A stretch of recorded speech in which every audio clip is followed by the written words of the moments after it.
Hello there. Well, I just got back from a week-long camping trip on a beautiful sand island, a national park sand island in Queensland. I went with my husband. This was a four-wheel drive access only site, and we had to bring everything with us. There was no amenities as such. Well, there was a very kind of national park style toilet block and some outdoor cold showers, but nothing you could drink that water. No, you couldn't drink that water. So basically, this experience was a lot of us have already done these kind of trips, but for me, my focus was going to be meditation, reading, journaling, and just unplugging from my everyday life here on the mainland, if you like. And what I found was a bit surprising. What I found was this was my main goal, right? To really sit with source, receive guidance, wisdom, intuition, and to be shown my blind spots and to be shown my fears so that I could bring all this out into the light and continue to heal and transform and grow. Didn't work out quite this way. I did receive many insights on this trip, but the main thing was I realized that it's very difficult to meditate in the traditional way we've been shown when our basic needs need to be met still. Now, if you've heard of Maslow's hierarchy of needs, it sort of perfectly paints the picture of what I went through. So we go into the world and we need to meet our basic needs at the bottom of the pyramid. Basic needs: food, shelter, water, safety. Now, when these are met, the idea is that you can then move to the next level of the pyramid. And then the very top of the pyramid is where we seek enlightenment, where we seek self-realization. If we don't have our basic needs met, basically Maslow was saying, we can't really have the space or energy to seek self-realization or enlightenment. Unity with source, if you like. So I went into this camping trip kind of going, okay, no, this will be lovely. I'll put my feet up. I'll receive guidance and wisdom in my meditation. But I got there and straight away, I looked at my husband and we realized this was going to be hard work. Now, we're going at a time of year when the elements were quite extreme. It wasn't cold, thankfully, but it was very hot. It was oppressively hot. There was no wind on days. And then on other days, there was so much wind. One of us had to hold the gazebo down while the other one cooked, and vice versa. Then we had pouring rain. So we had March flies this big biting us constantly whenever there was no wind. So it was a survival trip. It was a bit more of a basic survival trip. And so these ideas, these dreams, these plans I had of just meditating, growing, healing, transforming in this way, it didn't happen that way.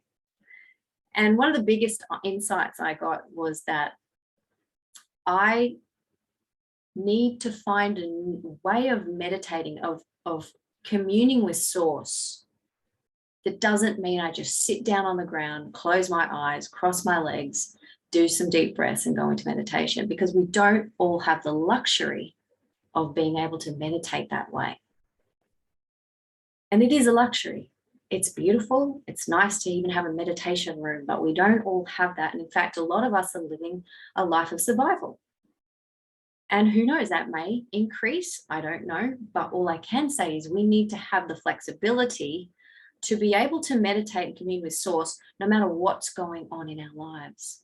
So I'd like to challenge Maslow's hierarchy so that we're not just seeking meditation when we're feeling every other need met, but we're doing it first.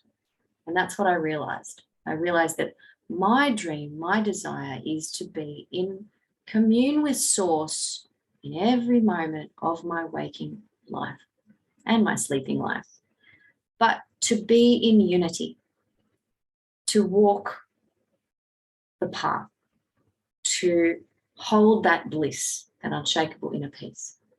And I can't do that if I feel that I can't meditate when I'm trying to survive. So there's this internal conflict. I can't meditate because I've got to meet my basic needs. I'm too uncomfortable first.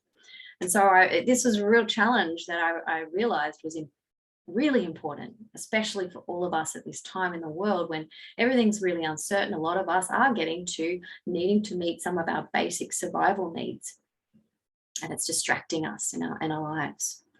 So I think that there are many other ways of meditation with Source. We don't just have to sit cross-legged on the ground. And I think one of those is just through our breath.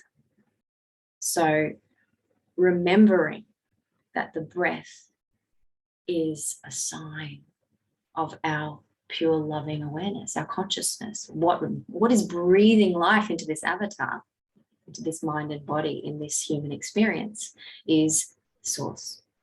And so we can at least start to anchor that into a practice where we're meditating all day long through our breath, even when we're doing things, even when we're surviving, even when we're like setting up a makeshift shelter or swatting away big flies or dying in oppressive heat. So I can talk about this very, very clearly because it's just been that way for me last week. And so I had to learn that we can't separate meditation in our lives. We can't make it a separate thing. It needs to be our life.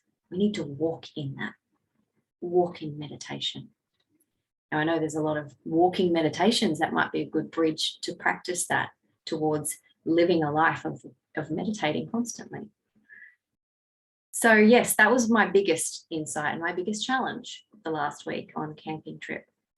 Many, many beautiful other insights came out of that. One of the best things was how grounded I felt. I didn't wear shoes the entire time. To be able to do that for a full week is miraculous. It's beautiful. Don't always get to do that, especially in suburban worlds, in urban worlds, but it was a real opportunity. We also had amazing animals around us. We had wallabies and kangaroos and lizards and birds and all sorts of God's creatures, if you like, wandering around the tent. And that was just beautiful. Yeah. So I just wanted to share that main insight, that the main insight is that if you are wanting to prioritize meditation in your life and you're also trying to survive, they don't need to be two parts of the conflict. We can make meditation a part of every breath.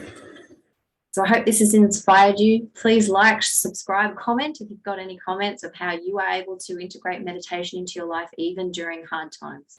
I'd love to hear them. Have a beautiful day. See ya.